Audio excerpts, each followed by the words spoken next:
Come on out to Brown Mountain Bottleworks at 115 East Union Street in Morganton, North Carolina, the place to be for great craft beer. Browse their shelves with hundreds of craft beer selections. Relax and enjoy one of their 12 draft taps. Check them out on the Untapped app for their current draft beer selections and go to their website to see the latest beer offerings and events at www.brownmountainbottleworks.com. We'll see you there.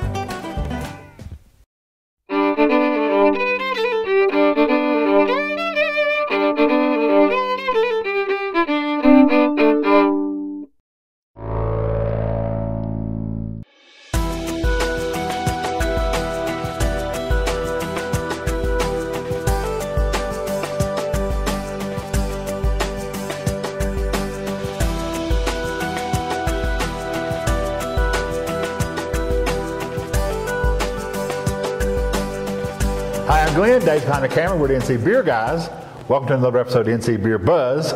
We found our way to Wilmington, North Carolina today, and we're here with one of the brand new breweries down in Wilmington, the new Anthem Beer Project on Dock Street. We're just one block up off of Front, if you're familiar with Front Street in Wilmington. And Dock, we're in the old livery stables here, and with Aaron Skiles, who is the founder, owner, co-founder. There's two of you actually partners, right? Co-founder. Co-founder, that's what the more. But you're the beer guy. You're the beer side of the story. Okay. And we want to hear all about the new projects going on here at New Anthem and see what we are going to do. We've been open since about October 19th. And so far, so good? So far, so good. Is it everything you thought it'd be only 6 months in? Yeah, and a little bit more sometimes. I'm really appreciative of the local populace here. I think we've been relatively well received. Wilmington's a great beer town. And starting to be more and more of a craft beer market here. It is. Yeah, like we were kind of chatting earlier before we went on camera. I think the marketplace and the people that drink beer here are becoming more sophisticated.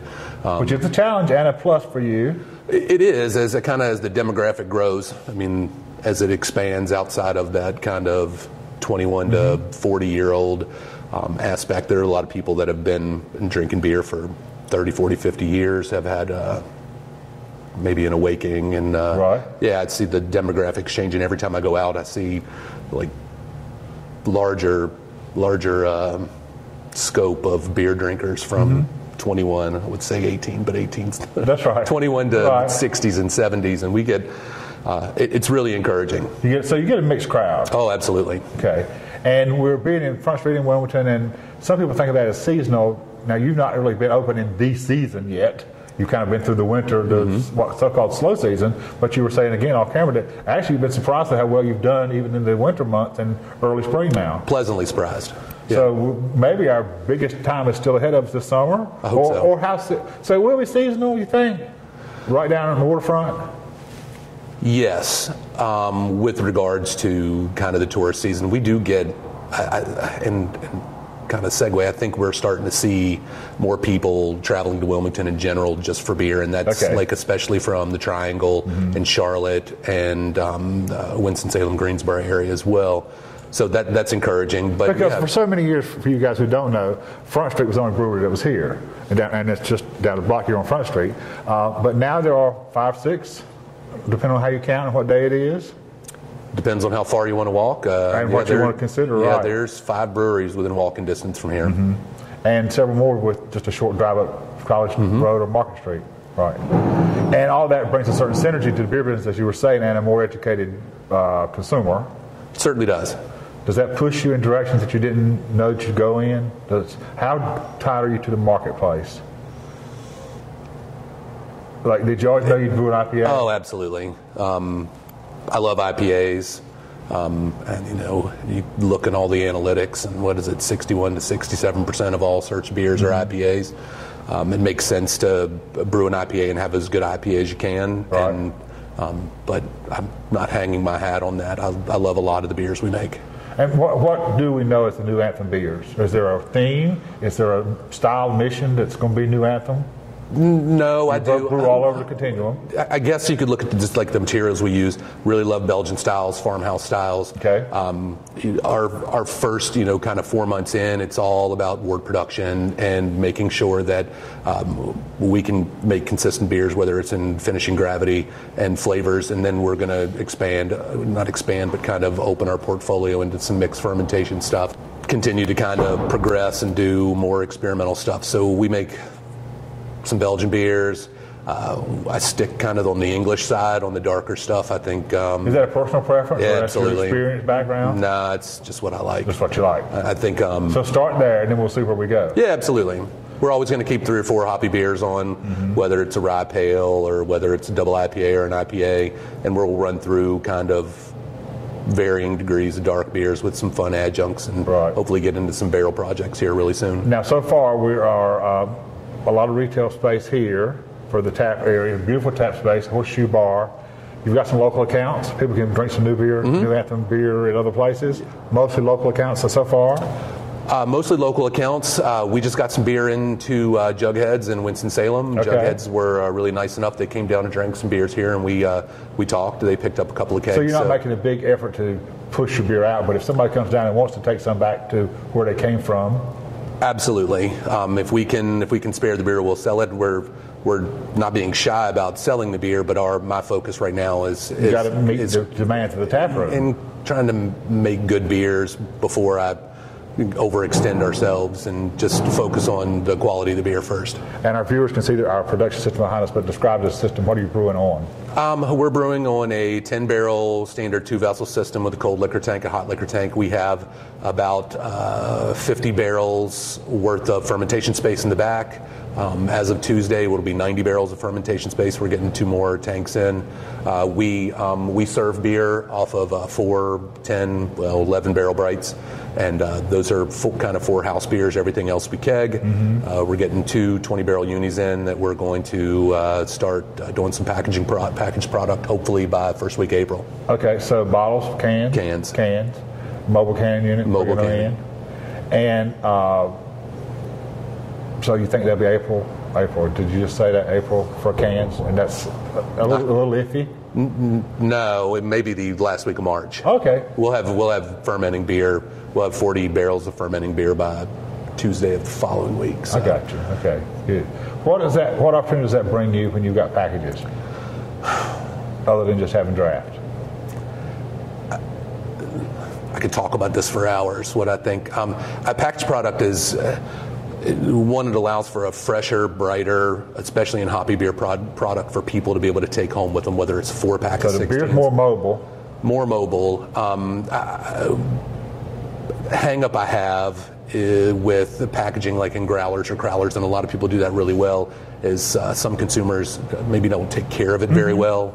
And the last thing a brewery wants to do, or even a packaging crowler bottle shop, is to package beer. That beer sets out or in the fridge for 4 months, 4 weeks. And then the experience of the drinker is, I've got this branded beer in this crowler or growler that I've mismanaged because I just didn't know any better. I let it sit up for a month in my refrigerator after I opened it the first night. It's the brewery's fault. Because it kind of, you can't help but associate the quality of the beer you're drinking with the brand, even though you kind of do know in the back of your mind that maybe I should have drank this sooner. Or kept it cold or whatever it was. It gives a brewery more control of the quality that's going out. You can constantly be monitoring how well the beer's aging or in the package. And I think it would allow us to get somebody in and they buy a 4-pack of beer or 2 4-packs of beer and have a pint at the same time. They're not have the trouble of having to come downtown to drink a new Anthem beer or a Flagship beer or whoever's beer it is, and to be able to enjoy that at home. And then they can share it with their friends who may not can get downtown, get here to drink the beer. So it does increase the label of the brand. The brand grows. Sure. It's great. And it gives the brewery more control over the quality. So down the road, you've already, 4 months in, we're already expanding. I mean, you're bringing in new tanks already. You're already doing things that you did. Light expansion. Well, but still, you're doing more than you did from day one. Sure, absolutely. And will that push continue? I mean, one of the things we hear about with new breweries is that they don't plan for success. You have to. I wrote our business plan 10 years forward in kind of 3 different directions that I thought that our base model could go in, whether it's packaging, whether it's brew pub with food, or I mean, there in other ways. We already knew that we wanted to go. This was the first logical step. Packaged beer is great. I love canned beer. I love taking beer home with me. You have to grow smart. It's I won't say saturated market, but the marketplace is a little bit more competitive now. So we're not not to use the same terminology, we're not going to put the cart before the horse, but this was the first logical step for us, and we were prepared to do that from day one. We're just waiting for the right time. Right. I think we've got a couple of brands we can put in cans, and they're going to hopefully do pretty well. Be recognized enough that they'll go? I hope so. Of course you don't, but who knows? We'll see. Yeah. Right. So let's talk a little bit about beer before we close up. Yeah. What will be the first packaged products then? We're going to package one of our IPAs called Steez. It is a unfiltered, kind of wheat, oats, 2-row IPA, lots of mosaic, lots of Citra in it. We released our first batch of that at Lighthouse Beer and Wine Festival. Did pretty well. A lot of people like the beer. I think it's a good hop combo, and it's hops that we can actually get as a new brewery or found out. Right. Kind of. You didn't have to commit 3 years ago to buy those hops. Oh, we did, but we got lucky and got some and scoured and found some spot products. So that'll be one, and New Jack is another IPA. It's a Mosaic Centennial Simcoe beer, maybe a little Falconer's Flight. I don't remember. So that's. It'll be hopefully a pretty good one as well. What are the flagships in the tap area? We haven't made the same beer twice. We don't have a flagship. So there won't be flagships. They'll always be changing. You might produce the same thing twice, but right. It's got to be every time. We're not gonna make the same beer over and over and over again. We make 4 or 5 different brands that we cycle through from year to year.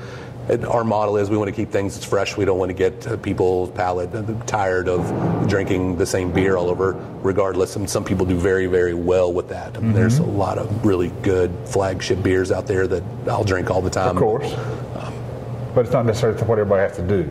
Yeah, we don't have to. I mean, we may be wrong, we may be right. We'll see. All right. So what are the biggest sellers so far, style-wise? I'll tell you, our coffee porter, which is excellent, porter, by the way, very good this morning, has been pretty successful. It was probably, we did that beer in October as well, released it at the end of October. It went pretty fast, and people were like, I want it again, and we did a bigger version of this. The first one was 6.2%. This one's 7.7. Lots of lactose, lots of Italian espresso beans, conditioned. We got a little coffee hot side and a little cold side as well. That's been the beer that people ask about the most. I don't know if it's the fastest seller, but right. But it's one they remember when they come back. That's great. That's good. Well, we wish you all the luck. Thanks for having us in. It's great to know you. Thanks, guys. I appreciate it. We'll be back.